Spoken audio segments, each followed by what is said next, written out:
Zdi se mi, da je pomembno finančno izobraževanje ne samo za mlade športnike, ampak tudi za ostale mlade ljudi, zaradi tega, ker se mi zdi, oziroma prepričan sem, da če mladi dobijo ta prave osnove v financah, da bodo znali s financami tudi kasneje v življenju.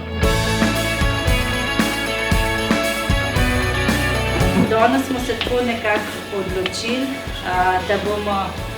da bomo naredili en kviz, ki bo potekal v 2 delih in obakrat boste odgovorili na 10 vprašanj. Ja, denar mi v bistvu pomeni neko sredstvo, s katerim v bistvu meni starši plačujejo v bistvu moje sanje, smučanje.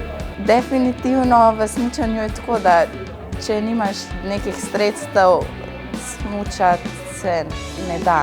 Tako da ima neko vrednost, ni pa vse. Populacija, ki na hitro odraste, že zelo mladi so dosti prepuščeni sami sebi po eni strani, po drugi strani pa kot ena organizirana skupina dobijo vse od trenerjev. In potem, ko ti končaš svojo kariero, se mi to zdi, da ne glede s katerim športom se ukvarjaš, si čez noč prepuščen sam sebi in se lahko zgubiš.